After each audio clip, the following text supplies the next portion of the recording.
বন্ধুরা, আশা করি সবাই ভালো আছেন। আমি আজকে আলোচনা করব যে আপনি একটি নামজারি করে ফেলেছেন। নামজারি করার পর আপনার করণীয় কি? তো আমি প্রথমেই বলে রাখি, নামজারি করা হয়ে গেল মানে কিন্তু আপনার জমি হলো না। নামজারি করার পরে আপনাকে প্রথমেই এই জমিটির খাজনা দিতে হবে, অর্থাৎ ভূমি উন্নয়ন কর প্রদান করতে হবে। জমির যতক্ষণ আপনি খাজনা না দেন, ততক্ষণ কিন্তু আপনার নামে কোনো ভলিউমে আপনার নাম এন্ট্রি হলো না। তো আমি বলে রাখি যে আপনি নামজারির পরেই আপনি যাবেন ইউনিয়ন ভূমি অফিসে।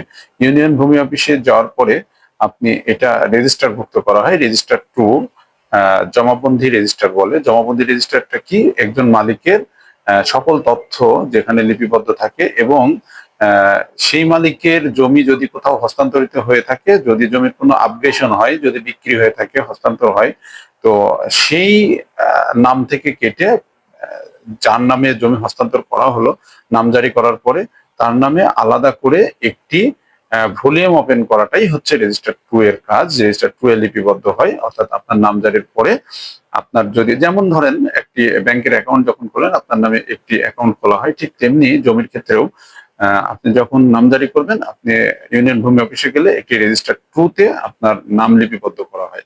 আপনি অনেক সময় দেখা যায় যে আপনি আপনার খতিয়ানের খাজনা দিয়েছেন, খতিয়ানে খাজনা দেওয়ার পরে সংশ্লিষ্ট ইউনিয়ন ভূমি অফিসে ব্যস্ততার কারণে বা বিভিন্ন কারণে এমন হয়ে যায়, এটা হলো বাস্তবতা আর কি। বাস্তবতা নিরিখে বলছি যে অনেক সময় হয়ে যায় রেজিস্টার টু তে আপনার নাম এন্ট্রি করেনি, কিন্তু আপনাকে দাখিলা অর্থাৎ ভূমি উন্নয়ন কর প্রদান করেছে। তো সেই ক্ষেত্রে গিয়ে আবার দেখা যায় যে যেহেতু আপনার রেজিস্টারে আপনার নাম লিপিবদ্ধ করেনি, ওই একই মালিক অন্য একজনের কাছে জমি হস্তান্তর করেছে, কিন্তু সে কিন্তু জানা মানুষ। সে নামজারি করেছে, নামজারি করে সে ইউনিয়ন ভূমি অফিসে গিয়ে তার নাম রেজিস্টারে অন্তর্ভুক্ত করেছে। সে কিন্তু সকল কার্যক্রম ঠিক রেখে ভূমি উন্নয়ন কর প্রদান করেছে।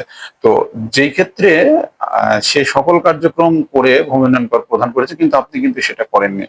তো সেই ক্ষেত্রে কিন্তু দেখা যাবে যে একটি সময় যেহেতু আপনি খাজনা দিতে গিয়ে দেখা যাবে যে আপনার নামে কোনো ভলিউম নেই, আপনার নামে কোনো এন্ট্রি নেই।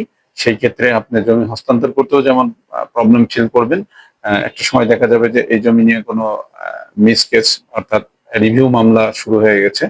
তো আপনাদের কাছে অনুরোধ করব যে আপনারা নামজারির পরে জমির বিভিন্ন হয়রানি দূরকল্পে আপনার যাতে জমির হয়রানি না হয়, সেই ক্ষেত্রে আপনার রেজিস্টার টুটা ওপেন করবেন। আপনারা নিজে পারতপক্ষে চেষ্টা করবেন যে নিজে পাশে থেকে করানোর, কারণ অনেক সময় ব্যস্ততার কারণে অনেক সময় অনেকে করতে পারে না। সেই সময় হয়রানিটা কিন্তু সাধারণ হিসেবে পাবলিকেরই হয়। আপনি যাই করেন না কেন, হয়রানিটা পাবলিকেরই হবে। আমার জায়গা থেকে আমি হয়রানি হবো, আপনার জায়গা থেকে আপনি হয়রানি হবেন। তো সুতরাং আপনি নামজারি করার পরে অবশ্যই রেজিস্টার টু ওপেন করবেন, তারপরে ভূমি উন্নয়ন কর প্রদান করবেন। যখন রেজিস্টারে আপনার নাম এন্ট্রি হয়ে যায়, মনে রাখবেন যে আপনি সকল হয়রানি থেকে মুক্ত হয়ে গেলেন, এবং আপনার জমির নামজারির পরে সম্পূর্ণ কার্যক্রমটা সম্পূর্ণ হলো। সুতরাং আপনারা অবশ্যই রেজিস্টার টু তে আপনার নামজারিটি লিপিবদ্ধ করাবেন এবং করবেন।